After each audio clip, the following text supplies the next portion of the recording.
اس کے بعد جب یہ حدیث کے باب میں آئے تو حدیث کے ذخیرے کو مشکوک بنا دیا۔ اب حدیث ابراہیم علیہ الصلوۃ والسلام جن کے بارے میں آپ نے کہا، اور یہ کئی مقامات پر تذکرہ، قرآن مجید میں 2 جگہ اس چیز کا تذکرہ ہے کہ انہوں نے 2 جگہ کے پر غلط بیانی کی تھی،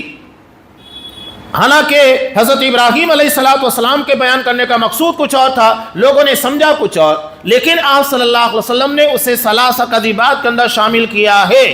تو حدیث کا انکار کر دیا، اپنی عقل کے اندر نہیں ہے، بجائے اس کے کہ اپنی عقل کا ماتم کرتے کہ نہیں یہ بات میری سمجھ میں نہیں آ رہی ہے، ان باقاعدہ اقرار کرتے کہ یہ بات میری سمجھ میں نہیں آ رہی ہے، تو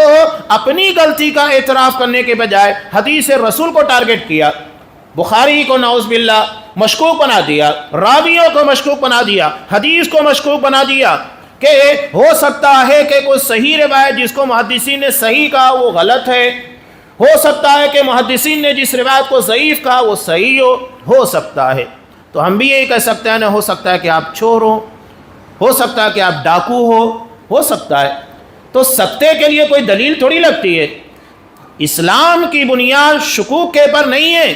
بلکہ یقین کے پر رکھی گئی ہے۔ آپ اگر کوئی بات کریں ہو سکتا ہے کہ ایسا، ہو سکتا ہے کہ ویسا، نہیں، اسلام میں یہ سب نہیں چلتا ہے۔ آپ دلیل دیجئے، پروف کیجئے کہ ہاں محدثین نے اس حدیث کو صحیح کہا، یہ ضعیف ہے اور اس کے ضعیف ہونے کی بنیاد یہ ہے، اور محدثین اس حدیث کو ضعیف کہا لیکن یہ صحیح ہے اور اس کے صحیح ہونے کی بنیاد یہ ہے۔